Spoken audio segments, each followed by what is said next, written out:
మేడ్చల్ జిల్లా కాప్రా సర్కిల్లోని చర్లపల్లిలో అక్రమ నిర్మాణాలపై పోలీసులు చర్యలు తీసుకున్నారు. నిబంధనలకు విరుద్ధంగా నిర్మించిన భారీ బహుళ అంతస్తులను జేసీబీలతో కూల్చివేశారు.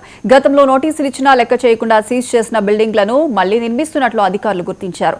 G+2కి అనుమతులు తీసుకుని అదనపు ఫ్లోర్లు నిర్మించినట్లు ఫిర్యాదులు రావడంతో చర్యలు తీసుకున్నామని టౌన్ ప్లానింగ్ ఏసీపీ కృష్ణమూర్తి తెలిపారు.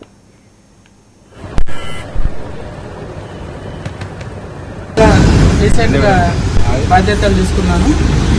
ఇప్పుడు ప్రస్తుతం డెమాలిషన్ చేస్తున్న బిల్డింగ్ గతంలోనే 2 సార్లు కంప్లైంట్ రావడం, నిర్మాణదారుడు స్టిల్+2 పర్మిషన్ తీసుకొని కింద స్టిల్2లో షట్టర్స్ వేయడం, పైన ఎక్స్ట్రా ఒక ఫ్లోర్ వేయడం జరిగింది.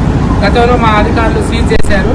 అయినా సీజన్ తీసేసి అధికారులని లెక్క చేయకుండా మళ్ళీ నిర్మాణం కొనసాగించడం, తర్వాత దాని మీద బిల్డింగ్ మీద కంప్లైంట్ రావడంతో మేము ఇప్పుడు ఈరోజు యాక్షన్ చేస్తున్నాము. ఇంకా ఇప్పటి నుంచి ప్రతి వారం ఒక డెమాలిషన్ ఇట్లా అక్రమ నిర్మాణాలను డెమాలిష్ చేయడానికి ప్లాన్ చేస్తున్నాం. తగినంత ఎన్ఫోర్స్మెంట్ కూడా మాకు ఇప్పుడు తక్కువలో ఉంది.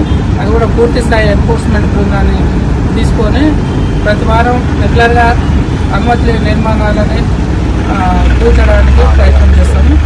నిర్మాణదారులకు కూడా ఒకటే చెప్పదలుచుకున్నాను, మీరు గవర్నమెంట్ నుంచి ఖచ్చితంగా అనుమతులు తీసుకోండి. ఏ మేరకు అనుమతులు తీసుకున్నారో అనుమతుల మేరకే నిర్మాణం చేసుకోండి. తర్వాత ఇటువంటి జరిగినప్పుడు అంతా సొసైటీ అంతా ఇబ్బంది పడుతుంది. కాబట్టి మీకు కూడా ఇందు మూలంగా చెప్పేది ఏంటంటే నిర్మాణం ఎట్టి పరిస్థితుల్లో అనుమతితోటే చేయాలి. రీసెంట్